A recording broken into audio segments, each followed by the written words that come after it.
fastest show in sports.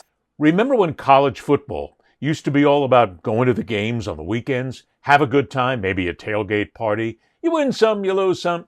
It's okay as long as you compete and you have a good time. Oh, where have you been? That is no longer what college football is all about. College football right now is you will win or else. And it will cost a lot of people their jobs. It simply is the way we are here in 2025. People are not satisfied anymore with going and saying you put in a great competitive effort. You really gave them the old try. Doesn't work anymore. And the evidence is in Oklahoma State. Mike Gundy, 21 years head coach of the Oklahoma State Cowboys, an excellent career, considered to be one of the best college football coaches in the nation.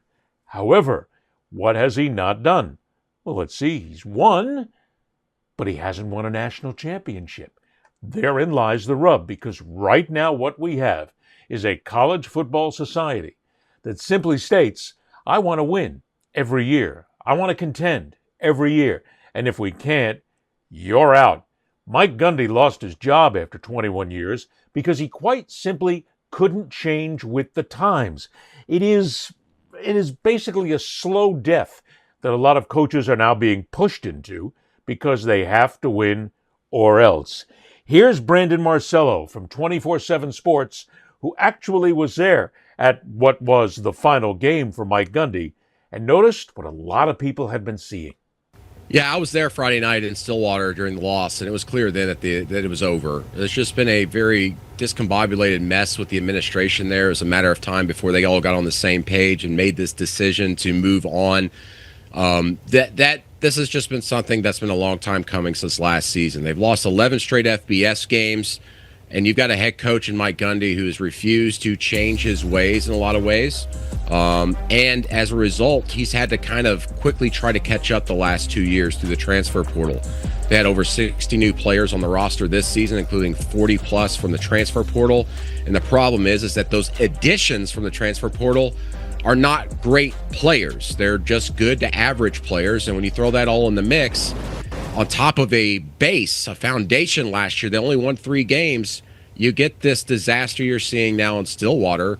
And it was very clear there that night that we were watching the end of the Mike Gundy era. It is also very clear that we are watching the end of many eras in college football because the coaches themselves have to make the change. The coaches have to understand what is now the new college football of 2025.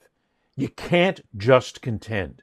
You cannot just be in there and play a good game. Doesn't work anymore because there's too much at stake. There's too much money at stake. And even though things are a little bit discombobulated, which was a great word that Marcello used at Oklahoma State, it still comes down to the fact that you've got to learn how to change. Here is Shehan Jayaraj from CBS Sports, and he too makes the cogent point about what college football has become. It was really striking, honestly, just I guess how behind he was. He acknowledged we have 65 new players, 30 of them won't even arrive until the summer. And so this was just a roster that not even the staff on campus necessarily knew what to do with. When you fall so far behind, especially in this era of NIL and the transfer portal, it's never been harder to dig your way out. And through the first couple games of the year, it's been miserable. There's kind of an old adage that whenever you don't expect a Mike Gundy team to be good, that's when they strike. Well, they've never come off of a 3-9 season before under Mike Gundy. They've never had to flip this much of their roster. And I know that both of us have talked to people who have said, we were a little surprised about the quality of players that they were going after in the transfer portal. They weren't going after guys who normally would have been starting at the power conference level. So ultimately, they've just dug themselves too big a hole. And when you have the kind of losses that you've had through the first couple of weeks, a 69-3 loss to Oregon, and then a loss, of course, to Tulsa just this past week for the first time at home since 1951. It's just hard to keep this thing going. There is a lot to unpack there, but it all is very relevant when it comes down to what college football is today. Oklahoma State simply couldn't get the good players.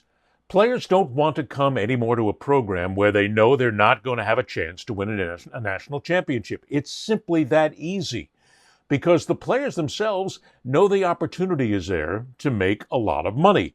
and the opportunity is there to get to play for a National Football League team. Let's take that. If a player wants to get noticed in college football, he's got to go to a school that wins, or at least contends, because that's where the scouts are watching, that's where the network television cameras are pointed.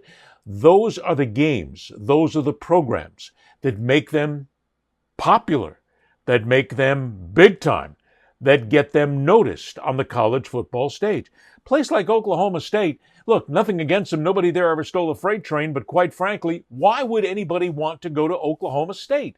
Okay, fine, yeah, great education. Sorry, educations don't work anymore in college football.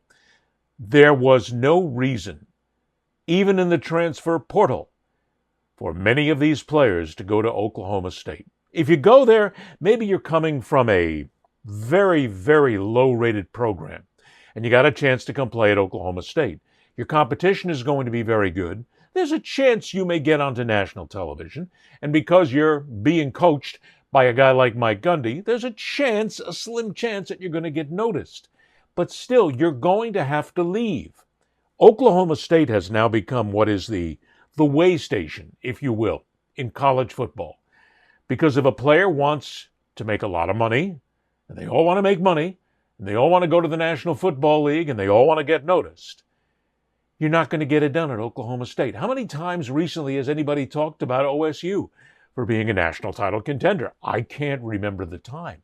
It doesn't happen.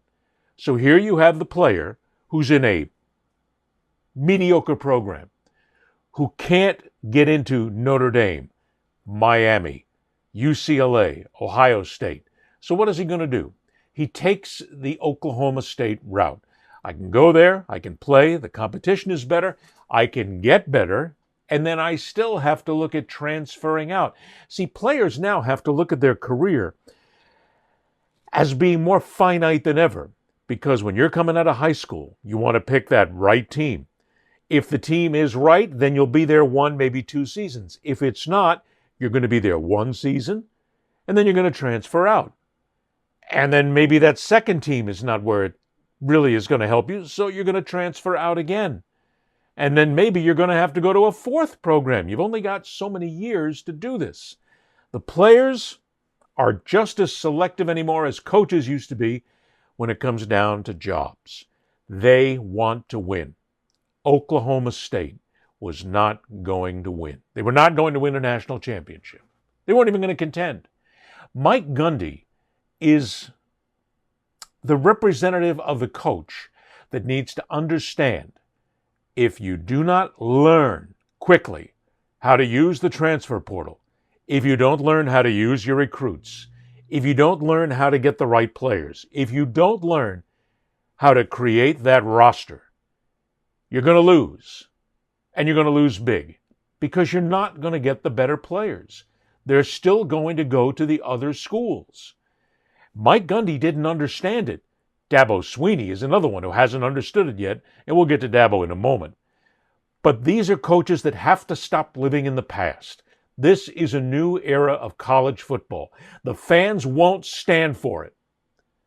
The fans and the boosters and the sponsors will not stand. You want to go win 5 games a season? Go ahead. You want to go win 6? Go ahead. But do it on your own time. Don't do it on my time. Don't waste my time. Don't waste my dollar. Because if I'm going to go, this old rah-rah, sis-boom-bah, alma mater stuff is all just crap anymore. Nobody cares. It's not like people come to college football games anymore. Let's say Miami. And they say, I want to go to a game because I want to root on my alma mater. I went to Miami. It's great to be there. It's great to be a Miami Hurricane and all that stuff. Guess what? That fan gets tired real fast. And they have in the last several seasons, if they don't contend for a national championship. They want to win. They stop coming. The stands don't get full. The money stops rolling. So you bring in a guy like Mario Cristobal, who did not really understand the portal in his early stages, but has very quickly learned how to make that portal work for him. So now the team is better. The team is the second best team in the nation, might be the number 1 team before long. But they learned how to make it work. Coaches need to understand that you can't win without those transfers. And the transfers won't come unless you're winning. It's a vicious circle. But it still is what college football has become. Coaches are going to have a very short lifespan, because it used to be that maybe a coach comes in and maybe like a Mike Gundy, you get 21 years. You're not going to get that anymore. It's never going to happen. We are past the stage where we're going to see coaches there for 2 decades. The Sabans of the world who were there for a number of years, not going to happen, because the transfer portal changes everything. Players can now move at will. Teams change. It used to be that a college football team would change, let's say, every 3 years, every 4 years maybe. When you had new players come in, new blood, new classes, things changed. Players would play for you for 2, 3, sometimes 4 years. Won't happen anymore. Sometimes the players won't play 2, 3, 4 games for you before they want to get out and they don't want to play for you anymore. So you have to understand that it is now much more of a business than it ever was before. And the fans, and I'm going to look the fans right in the eye right now, because you know that you're not going to go just for the rah-rah, sis-boom-bah alma mater. You want to win. If you're going to pay these kind of ticket prices, if you're going to invest this kind of time, if you're going to spend all this money on the gewgaws, the shirts, the hats, and everything else, you want to win. And if you don't win, you're leaving. And you're going to leave because why waste my time? So that's what we have in college football right now. It is all about being able to dig out. And you can't dig out unless you use that portal. Right now, more than ever before, the power in college football is in the hands of the players. And the players know it. Because the really good ones, hey, I can change your program in a heartbeat, but you're going to pay for me. You're going to pay my NIL. You're going to pay my under the table. You're going to get me the kind of money I want. And I'll come in and maybe we'll win. I'm going to certainly try because I want to leave here and I want to make a lot more money. There is no such thing anymore than the preponderance of college athletes, college football players, who want to play for a team just because they want to. Well, maybe there is. Maybe he says, my dad went there, my mom went there, I want to go ahead. I want to be a Crimson Tide. I want to be a Longhorn. I want to be a Bruin. I want to be a Hurricane because they were there. But 9 times out of 10, these players want to get paid. They're mercenaries. And the mercenaries run college football right now. And if the coaches don't learn how to use the portal, they're out. But then here's the next side of this. We have rapidly, I said this a couple of years ago. I thought it was going to take a few years. It hasn't. We are now in the era of college football where it is the haves and the have-nots. Simply stated, there are no more than 20 teams in America right now that will ever win a college football national championship, at least in our lifetime.